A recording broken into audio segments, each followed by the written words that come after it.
São 6h32, o Viva Voz está de volta, como a gente anunciou antes do intervalo, recebendo o deputado Pedro Paulo, do PSD do Rio de Janeiro, que está entregando a proposta de reforma tributária reforma administrativa que vai começar a ser discutida. É tanta reforma que a gente se confunde. Boa noite, deputado. Obrigada por ter aceitado o nosso convite.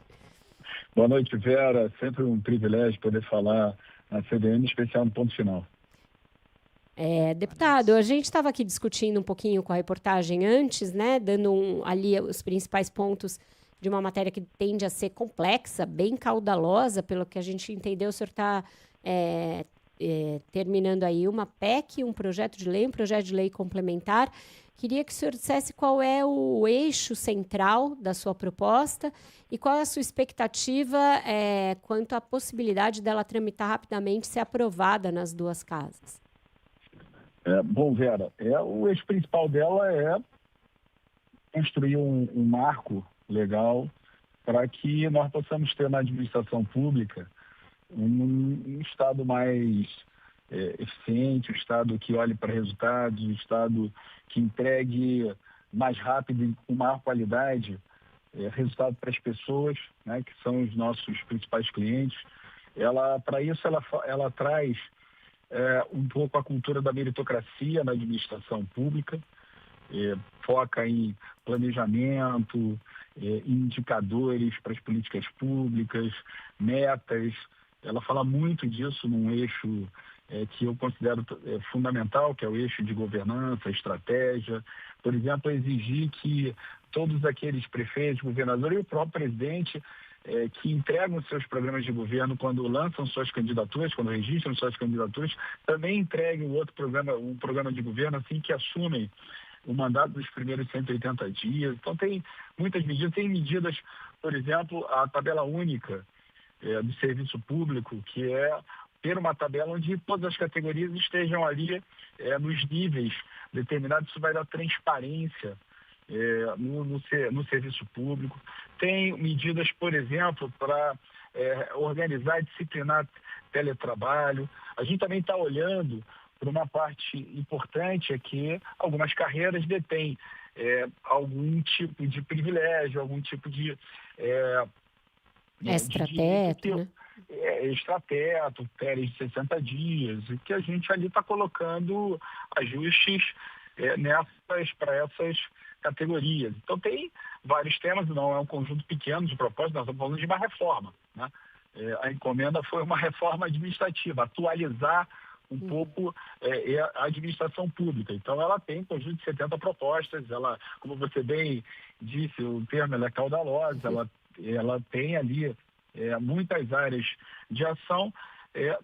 Ontem nós apresentamos, e hoje, o conjunto das três propostas, a PEC, o PLP e o PL, né? Agora nós passamos a uma etapa onde a discussão que já vinha sendo feita dos temas, dos pontos, agora passa a ser também a discussão de texto, né? Da vírgula do texto, né? Então, ela entra numa outra etapa, né? E que vai, por exemplo, mobilizar muitas daquelas categorias que enxergam na reforma algum tipo de prejuízo, outras que vão enxergar ganhos. Então, isso acontece em todas as reformas. Deputado, as reformas bem-sucedidas, como do Reino Unido, Canadá, Singapura, elas foram bastante calcadas na meritocracia, o senhor citou isso.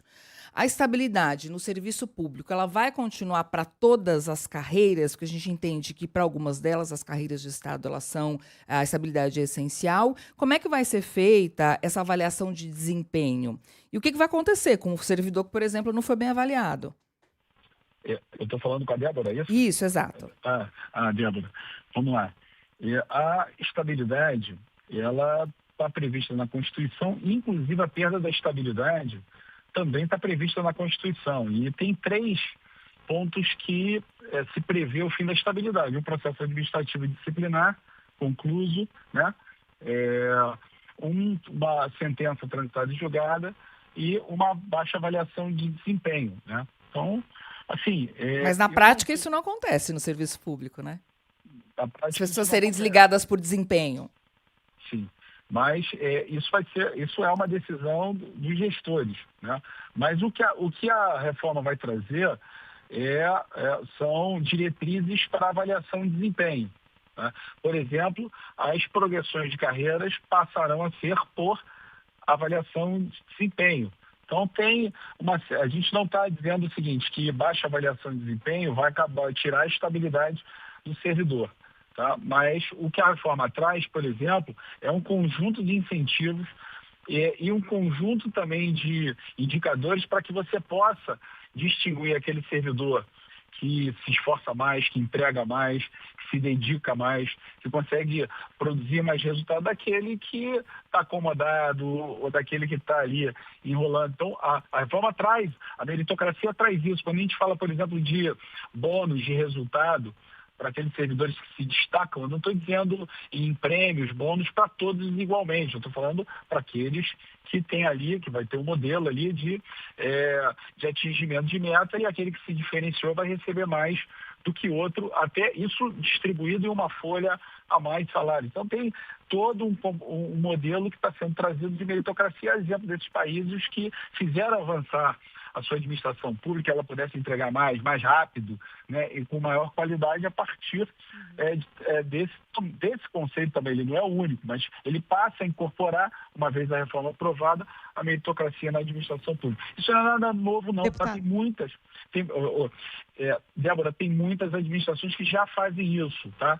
Aqui na cidade do Rio de Janeiro, a Prefeitura do Rio faz isso, Salvador faz isso, Rio Grande do Sul faz isso, Mato Grosso do Sul, São Paulo tem algumas áreas que tem esse modelo de meritocracia muito bem implementado e que funcionam muito, e a gente olhou para todos esses modelos de sucesso. Deputado, agora, Carol, falando boa noite para o senhor, queria saber como é que está esse processo aí de coleta de assinaturas e se o senhor acredita que vai ter clima para a votação desse projeto que é tão complexo ainda nesse ano. A gente já está aí no começo de outubro, foi um ano bastante conturbado no Congresso Nacional, né? Qual é a sua expectativa? Principalmente nesse segundo semestre e ainda mais nas últimas semanas, Carol. Isso é fato. Pois é. Então, assim, não é eu diria que tem a Câmara está sensível, né?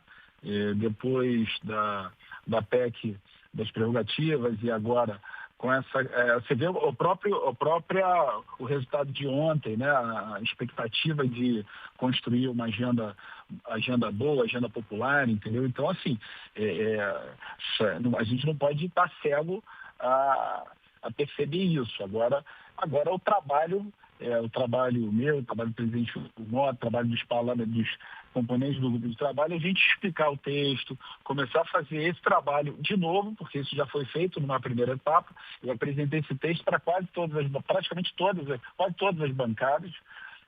A gente voltar com os textos agora, explicar. É muito importante, por exemplo, entrevistas como essa, para que as pessoas tenham conhecimento do texto, para que muitos setores ali que estão dentro da reforma justifiquem, por exemplo, que aqueles que acham que vão ser prejudicados e que há uma maldade, né, na reforma em prejudicar determinadas categorias, o que não há. Então, assim, há alguns ajustes que a gente entende que já são consensos e que a gente está trazendo. Então, assim, mas sem dúvida nenhuma, agora a gente tem uma etapa de coleta de assinaturas, porque a PEC precisa ter 1/3 dos parlamentares dando o apoiamento para que ela possa ser protocolada. Tá? A partir daí, a gente vai ter as estratégias, os caminhos regimentais para fazer a PEC avançar até ela chegar no plenário. Tá?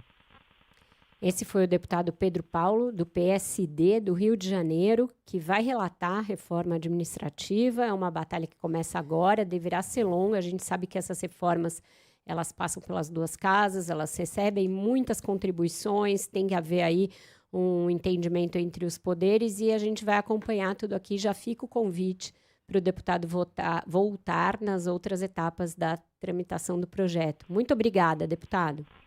Olha, Vera, Débora e Carol, mais uma vez, muito obrigado. É um privilégio poder dividir com vocês esse tema tão importante para o Brasil e para todos os que estão nos ouvindo. Obrigado. Importante que o senhor volte, deputado, porque muitos ouvintes mandaram perguntas muito específicas, relativas a carreiras específicas. Aí fica difícil para a gente trazer no momento em que a discussão ainda começou e que a gente não conseguiu ler ainda as mais de 500 páginas da PEC. Então, importante ter o senhor aqui em mais algum momento para a gente conseguir detalhar melhor esses pontos. Então, peço desculpa aos ouvintes que mandaram essas perguntas muito específicas, mas vou tentar encaminhar também para a assessoria do deputado. Até mais, boa noite. Sim, importante, tem um site da Câmara que tem todo esse material, tem as 3 propostas legislativas e tem um fichário muito completo que tem todas as explicações de cada uma das 70 propostas. É muito importante essa divulgação para que a gente possa olhar ali o conteúdo, como se baseou essa proposta, para que a gente faça essa discussão também olhando... Deputado, perdemos o contato, será?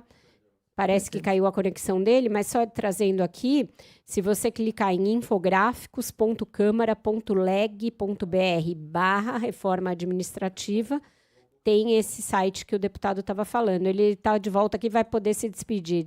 Já retomamos o contato, deputado, pode falar. Não, obrigado. Vocês já divulgaram o site e ali tem todas essas informações, tem esse conjunto de detalhamento de cada uma das 70 propostas. É isso. Então tá bom. Muito Boa obrigada. noite. Até a próxima. Vamos para mais um breve intervalo e voltamos já com Viva Voz.